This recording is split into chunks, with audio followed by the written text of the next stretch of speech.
Les systèmes d'injection de carburant modernes sont électroniques. Alors peu de personnes savent encore réparer les anciens systèmes mécaniques comme le nôtre. J'ai dû appeler un spécialiste, Gus Pfister, l'une des dernières personnes aux États-Unis à savoir rénover une pompe Kugelfischer.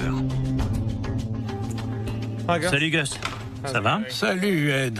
Voilà la Kugelfischer dont je vous ai parlé. Je crois qu'elle a besoin d'être rénovée parce qu'elle n'a pas fonctionné depuis très longtemps. Je meurs d'envie de voir à quoi elle ressemble à l'intérieur. Mais je suppose qu'il y a des milliers de pièces. C'est pour ça que je l'ai apportée à un spécialiste. Allons là-bas.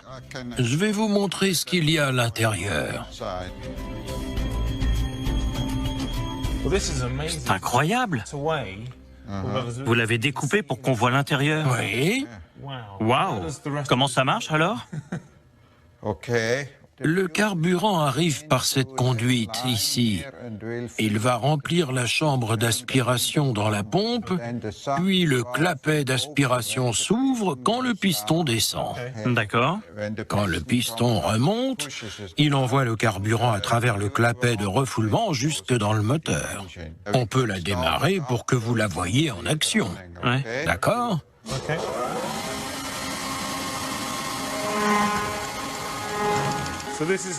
Elle s'active comme si elle était dans le moteur. On peut voir les pistons monter et descendre. Oui, les pistons montent et descendent. Et la cam tourne. Oh waouh, oui. On sait que notre Kugelfischer avait besoin de nouveaux joints toriques, mais le moteur refusait toujours de démarrer, alors il doit y avoir un autre problème. D'où peut venir la panne?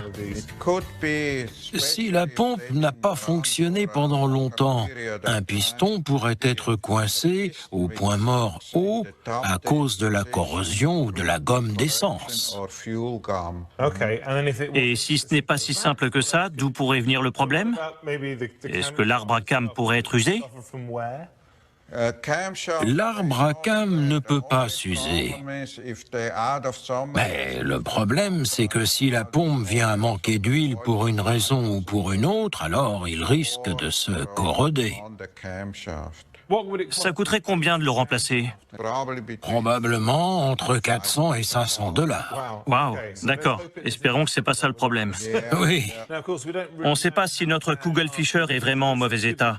Ça pourrait simplement être un problème de joint ou quelque chose de bien plus grave.